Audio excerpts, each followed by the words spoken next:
The gift of motherhood is something so special for so many women and their families, and one local organization is helping the impossible become possible. And joining me today is Cori Smelker with Surrogate Angels of San Antonio. And you, Cori, thank you so much for joining us. My pleasure. I don't even know where to start. Your story is remarkable beyond words, but basically tell us a little bit about Surrogate Angels, how you guys are the only local organization in San Antonio that's been around for 10 years. Correct. I started the agency 10 years ago because I have been a carrier myself several times, and there was just such a great need for other women to join me in being a carrier. I can only carry for so many people before I have to give up.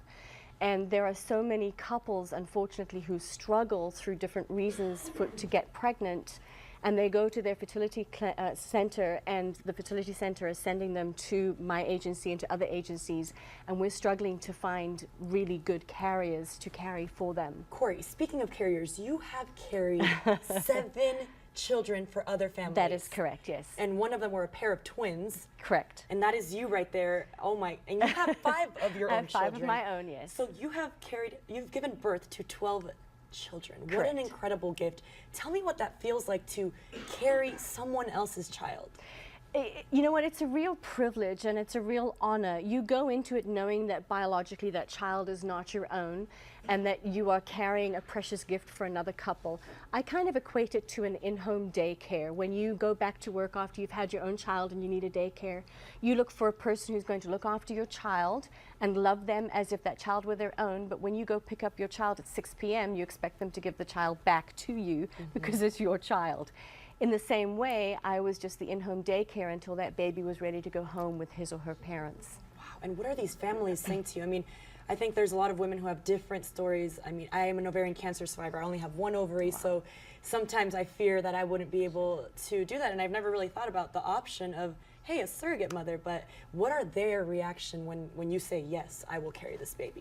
You know, I think for a lot of them, they are so battle-weary that it takes a while sometimes for it to sink in that they are truly going to be mothers and fathers. I think the minute you actually give birth and that baby is handed over to the parents, at that point you see the overwhelming joy, the overwhelming peace that comes after years of struggle. That is just so incredible. I can't even believe you are an angel for all these people, and so you need more angels to help you. Correct. How can a woman become involved in becoming a carrier? Well, there are certain parameters they have to meet. They have to be within a certain age range. Between 21 and 40 is generally the cutoff point. 35 is when we start thinking, okay, is she going to be a good carrier or not? They have to have had their own child themselves. They have to have private health insurance, be in either a stable relationship or in single but in a very stable financial position in life. They have to be altruistic.